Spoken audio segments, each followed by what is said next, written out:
Today we'll be continuing our study of Titus 2, 4, and 5 and exploring what it means to esteem our husbands by understanding their particular love languages.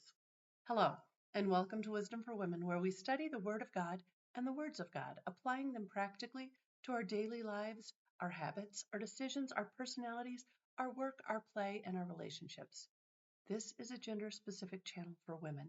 1 Timothy 2:12 says, "But I suffer not a woman to teach, nor to usurp authority over the man, but to be in silence." At the same time, I am commanded, as an aged woman, to teach the young women. In light of that, let me make it clear that if you are a man viewing this episode, you should know that my teaching is not directed toward you.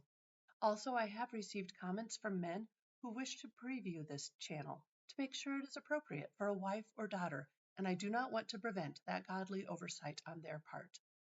Today and every day, I will be reading from the centuries-old Authorized King James Bible, the perfectly preserved English translation of the very words of God, and we will together study to show ourselves approved, workwomen who need not be ashamed, as we rightly divide the word of truth. Let's get right into our scripture. Titus 2, 4, and 5, that they may teach the young women to be sober, to love their husbands, to love their children, to be discreet, chaste, keepers at home, good, obedient to their own husbands, that the word of God be not blasphemed. We're discussing the second of these character traits, to love their husbands. Esteem is the first of the three-pronged definition of love, as defined in Webster's 1828 Dictionary of the English Language, which defines love as involving esteem, benevolence, and animal desire. We know from the last two episodes that Webster's defines esteem as to prize, to set a high value on, to regard with reverence, respect, or friendship. So, to esteem our husbands, and therefore to love them, we must prize them. We must set a high value on them. We must regard them with reverence, respect, and friendship.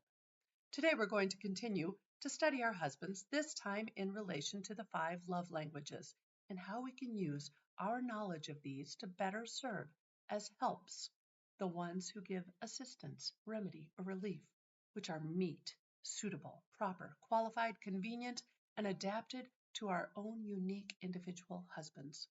In 1992, Gary Chapman wrote a best-selling book called The 5 Love Languages. I will link this book in the description below. In the 5 love languages, Gary posits that there are 5 main ways that we humans express and accept love. 5 main languages of love that humans speak to one another. These are, number 1, words of affirmation. Number 2, quality time. Number 3, gifts. Number 4, acts of service. And number 5, physical touch. Gary wrote that if we can understand the primary and maybe secondary love language of our spouse, then we can show that person love in a way he can understand. If, however, we speak a different love language than our spouse, then even when we try to show him love, it just might not compute.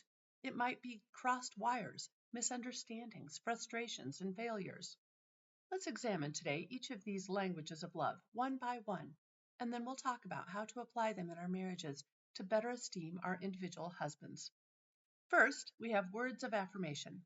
When a man speaks words of affirmation as his primary love language, he will be vocal in his praise, thanks, encouragement, and kindness towards those he loves.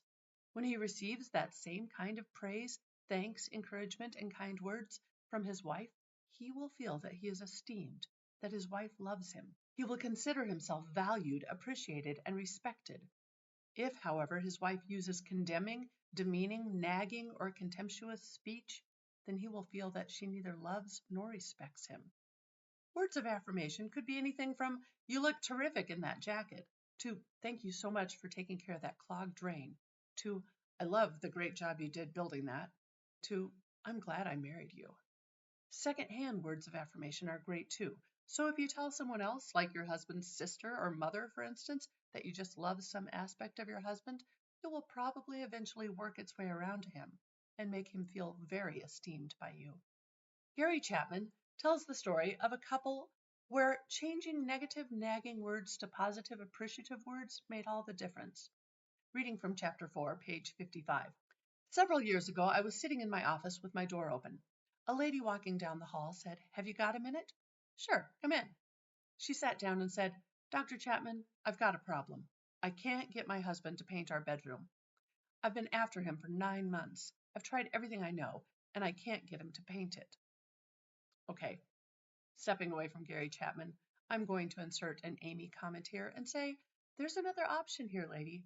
Paint the room yourself and quit bugging your husband about it. But for the purposes of understanding these love languages, we'll keep to Gary's script, even if I'm slightly annoyed at the wife for being such a helpless, nagging little princess. Anyway, she wanted the bedroom painted, and she wanted her husband to do it. Continuing, Gary says, I said, tell me about it. She said, well, last Saturday was a good example. You remember how pretty it was? Do you know what my husband did all day long? He washed and waxed the car. So what did you do? I asked her. I went out there and said, Bob, I don't understand you. Today would have been a perfect day to paint the bedroom, and here you are washing and waxing the car. So did he paint the bedroom? I inquired. No, it's still not painted. I don't know what to do. Let me ask you a question, I said. Are you opposed to clean, waxed cars? No, but I want the bedroom painted, she grumbled. Are you certain that your husband knows that you want the bedroom painted? I know he does, she said. I've been after him for 9 months. Let me ask you one more question, I went on. Does your husband ever do anything good? Like what? She asked. Oh, like taking the garbage out, or getting bugs off the windshield of the car you drive, or putting gas in the car, or paying the electric bill, or hanging up his coat? Yes, she said, he does some of those things. Then I have 2 suggestions. 1, don't ever mention painting the bedroom again. I repeated, don't ever mention it again. I don't see how that's going to help, she said. I told her, look, you've just told me that he knows you want the bedroom painted. You don't have to tell him anymore. He already knows. The second suggestion I have is that the next time your husband does anything good, give him a verbal compliment. If he takes the garbage out, say, Bob, I want you to know that I really appreciate your taking that garbage out. Don't say, about time you took the garbage out, the flies were going to carry it out for you. If you see him paying the electric bill, put your hand on his shoulder and say, Bob, I really appreciate you paying the electric bill. I hear there are husbands who don't do that, and I want you to know how much I appreciate it. Every time he does anything good, give him a verbal compliment. I don't see how that's going to get the bedroom painted, she sighed. I said, you asked for my advice. You have it. It's free. She wasn't very happy with me when she left. 3 weeks later, however, she came back to my office and said, it worked. She had learned that verbal compliments are far greater motivators than nagging words. It is a fact that when we receive affirming words, we are far more likely to be motivated to reciprocate and do something our spouse desires. The second love language we're going to discuss is quality time. While words of affirmation are about what we say to our husbands, quality time is about what we hear from our husbands, drawing them out, listening, desiring to understand them, doing quality activities together. This is not simply you and your husband being in close proximity as you pursue your separate interests. This is all about togetherness, comfortable, sympathetic dialogue, good conversation, or engaging actively in a joint pursuit. If quality time is the language in which your husband feels loved, then you will need to carve out minutes and hours to devote to him, undistracted, interested in him and what he thinks is important. If you do this, he will feel loved by you. If you dismiss this need, he will not. Gary explains it thus in Chapter 5 of the 5 Love Languages. By quality time, I mean giving someone your undivided attention. I don't mean sitting on the couch watching television together. I would add, for our modern day, it doesn't mean looking at your phones or the computer screen. When you spend time that way, ABC or NBC or YouTube or Netflix has your attention, not your spouse. What I mean is sitting on the couch with the TV off, no phones, looking at each other and talking, giving each other your undivided attention. It means taking a walk, just the 2 of you, or going out to eat and looking at each other and talking. Have you ever noticed that in a restaurant, you can almost always tell the difference between a dating couple and a married couple? Dating couples look at each other and talk. Married couples sit there and gaze around the restaurant. You'd think they went there to eat.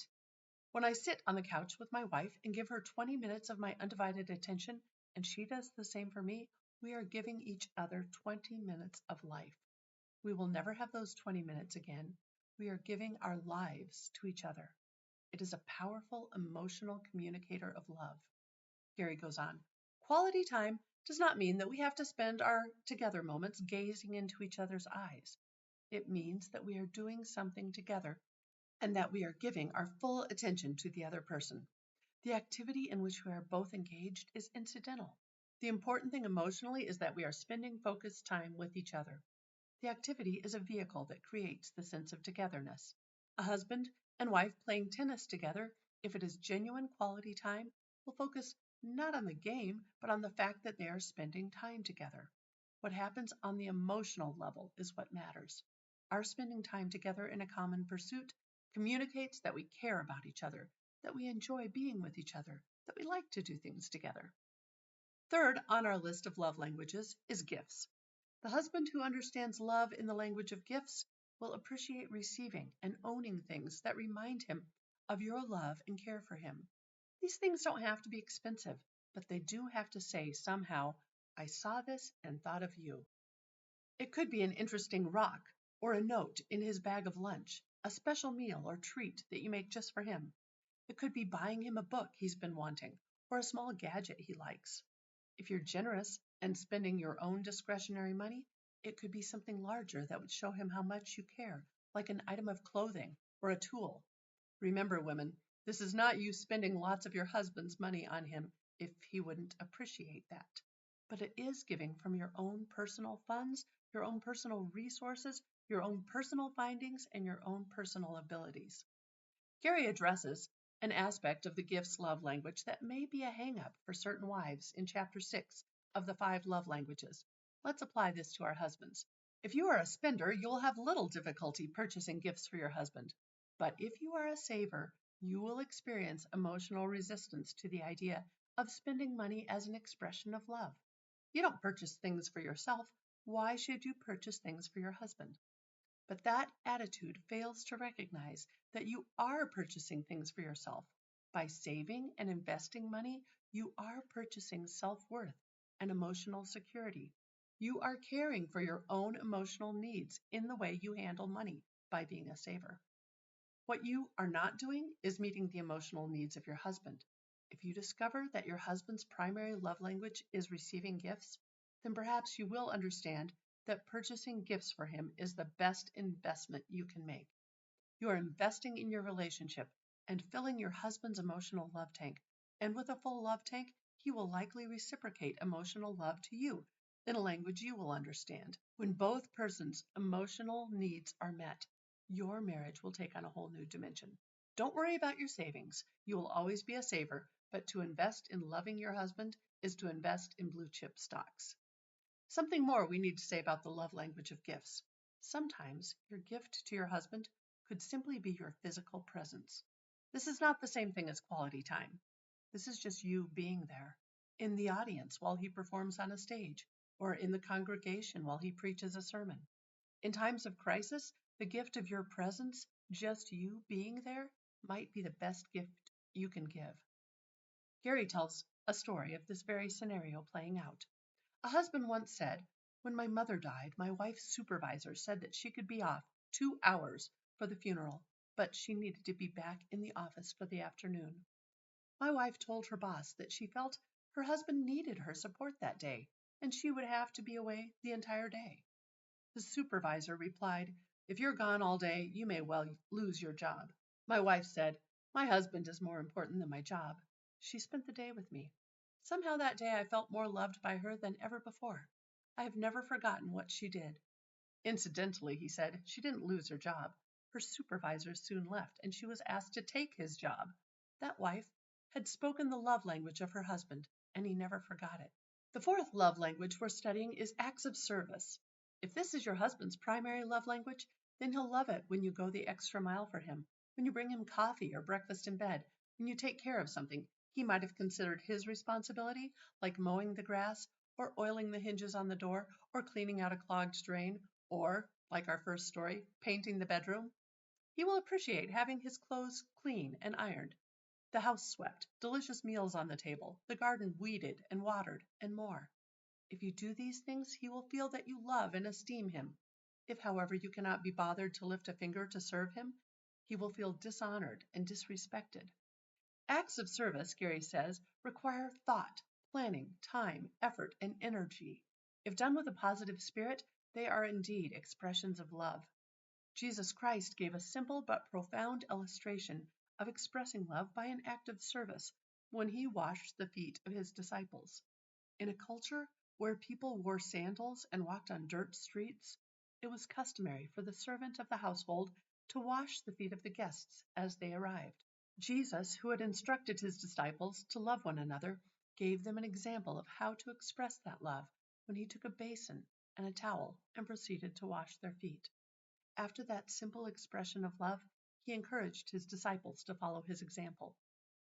One of my sons and his wife speak this love language of acts of service fluently. They were recently staying with us in our home, and I was sick in bed.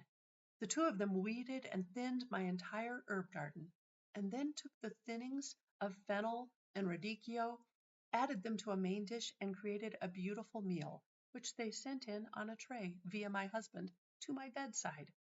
Even though I was feeling poorly, the care and love they put into this act of service boosted my spirits, and the food was delicious.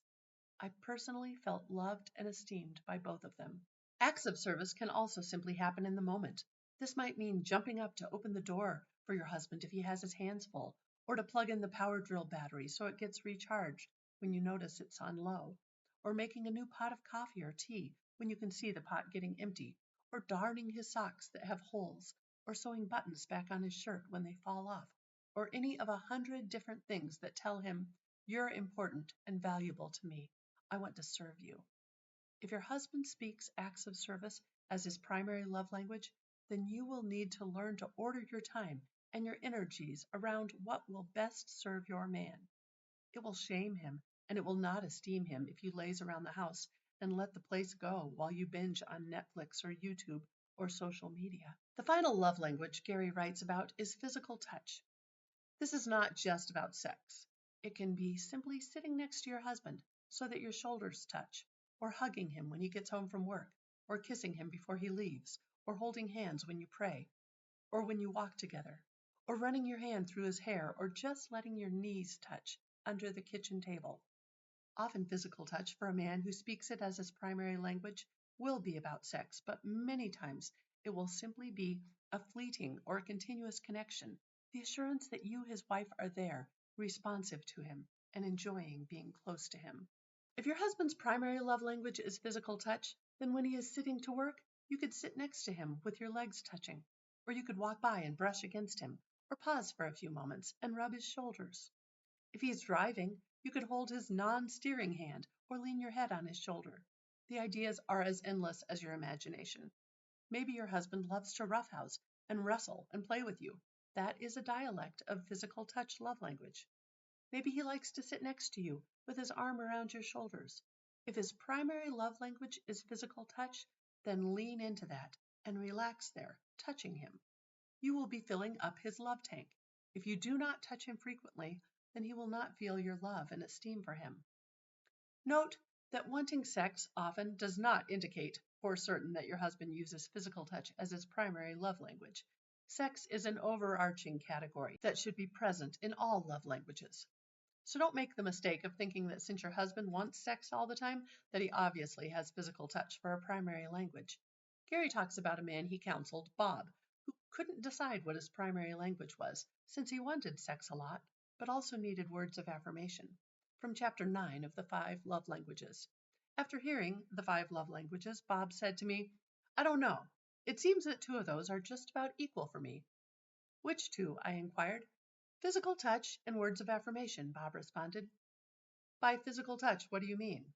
"Well, mainly sex," Bob replied. I probed a little further, asking, "Do you enjoy your wife running her hands through your hair, or giving you a back rub, or holding hands, or kissing, or hugging you at times when you're not having sex?" "Those things are fine," said Bob. "I'm not going to turn them down, but the main thing is sex. That's when I know she really loves me." Leaving the subject of physical touch for a moment, I turned to affirming words and asked, "When you say that words of affirmation are also important, what kind of statements do you find most helpful?" "Almost anything if it's positive," Bob replied. "When she tells me how good I look, how smart I am, what a hard worker I am, when she expresses appreciation for the things I do around the house, when she makes positive comments about my taking time with the children, when she tells me she loves me, all those things really mean a lot to me. I asked him, did you receive those kind of comments from your parents when you were growing up?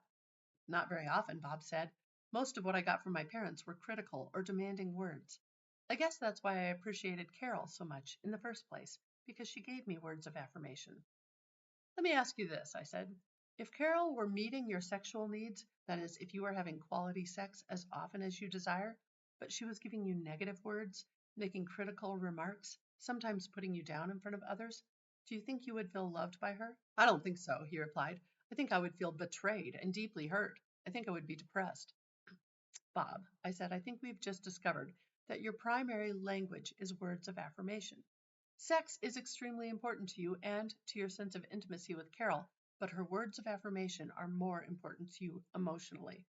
If she were, in fact, verbally critical of you all the time and put you down in front of other people, the time may come when you would no longer desire to have sex with her because she would be a source of deep pain to you. My youngest son and his wife both have physical touch as their primary love language. Whenever you see them, they are either holding hands, sitting close enough to touch, roughhousing, or somehow physically attached to one another. It's never in an overtly sexual way either, at least not in public. They just constantly are what the old timers called joined at the hip. I don't believe either of those two has an empty love tank. They're filling their tanks every moment they're together. Now let me stop here and say, we surely would all appreciate it if our spouses spoke to us in each of these languages all the time. Wouldn't it be great to be showered by love through kind and encouraging words, quality time, activities and conversation, gifts, acts of service, and physical touch? Definitely. And it's important to remember that all of us probably would enjoy each language equally if our love tanks were constantly full. But when the tank starts to run dry, there are usually one or two languages that feel the deficit most keenly. Keep that in mind as you attempt to determine what your husband's primary love language might be. Maybe you already think you know your husband's love language. If so, great. But if you don't, then ask yourself, in times of crisis or stress, what does my husband ask for? For instance, if you and your husband are going through a difficult financial time, what does your husband wish you would do? Does he want you to simply sit with him or take a walk and listen to him? If so, maybe he values quality time the most. On the other hand, during that time of financial trouble, does he wish you would keep the house extra clean so he won't feel so stressed? Or that you would have a garage sale to make some extra money to contribute to the budget? If so, you might be married to a man who places a high value on your acts of service.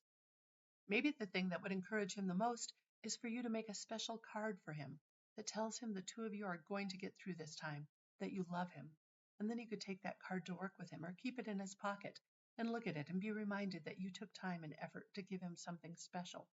Or maybe you might find a shiny, smooth pebble and give it to him to keep in his pocket or on his desk, telling him that stone's been through a lot of tough times that have worn it smooth, just like your marriage, that the hard times make it beautiful.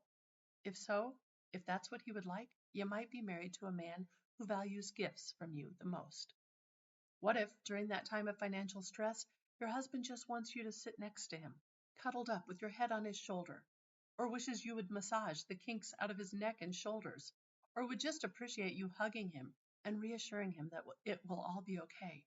Then maybe you're married to a man who most values physical touch as his love language. Or perhaps your husband just needs words of encouragement, kindness, praise, and gratitude during that time. Maybe he wishes you would verbally assure him that he's a wonderful provider for the family in spite of the financial bind you're currently in, and that you have complete confidence that the two of you can weather the storm. Maybe he'd love to hear how he's been able to come through storms like this before, and how certain you are that he is strong and well equipped for this storm too. If so, you're probably married to a man who craves hearing his love language of words of affirmation. Okay, by this point, you might have an idea which of the love languages your husband wishes you would speak to him with, and maybe you're already fluent in that love language. The difficulty is when you and your husband speak different love languages, or even different dialects of the same language. For instance, maybe you're a woman who thinks the kindest, most loving thing someone can do for you is to take over and do some of your jobs. Like if a friend came over to your house while you were out and did up the dishes, dusted all the furniture, and swept all the floors, you would feel like that friend totally loved you. So you marry a man, and wanting to show him how much you esteem him, value him, respect him, and love him, you proceed to keep the neatest, cleanest home possible. You have his meals ready and waiting when he gets home from work. His clothes are clean and ironed. His bills are paid. The garden is weeded. And all he needs to do is relax and enjoy his home that you have created for him. But maybe he's a quality time guy, and he doesn't want to sit down in a pristine, organized, clean house all by himself. Maybe when you rush around with a vacuum cleaner or busy yourself making him gourmet meals, he's really wishing you'd just stop all that and sit down with him so he can decompress and tell you about his day.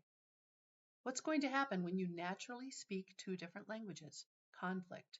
You're going to be thinking, why doesn't he hop to it and help me? Doesn't he value me enough to jump into service here? And why does he seem dissatisfied when I'm doing everything for him? Can't he feel my love? Can't he see I'm working my head off just to show him that I love and esteem him? Meanwhile, your husband is thinking, good grief, couldn't she just stop doing everything and spend a little time with the man she's supposed to love?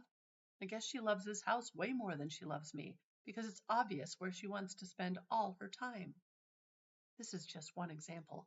There are innumerable ways that your interpersonal wires can get crossed with your husband when you haven't taken the time to study him, to understand what makes him tick, and to get an idea of the love language he speaks and wants to hear. If you really aren't sure, maybe just ask him. One of my daughters-in-law just asked my son straight up early on in their relationship, "What are you wanting to get out of this marriage?" He said, "I don't care so much about a clean house and fancy meals. I just want you to go with me." This clear directive has been a great help for her, and indeed she takes their small children and goes with him every day. He's an independent contractor. If she were staying home, cleaning and cooking, he might not feel as loved. And she would think, like that hypothetical woman we just talked about, why does my husband seem dissatisfied when I'm doing everything for him? Can't he feel my love? Can't he see that I'm working my head off just to show him that I love him? As it is, she speaks my son's primary language daily, and his love tank doesn't get the chance to run dry. So, my sisters and daughters in the Lord, in our quest to esteem, to value, to respect, and to reverence our husbands, let's take some time to study them, to see what love language they speak, and what primary love language would show them our love and esteem the clearest. Let's try to learn that language so well that we can use it fluently in our marriages, so that we can better serve as helps, the ones who give assistance, remedy, or relief, which are meet, suitable, proper, qualified, convenient, and adapted to our unique individual husbands. Join me next time as we talk about the second facet of our definition of love, having benevolence toward our husbands.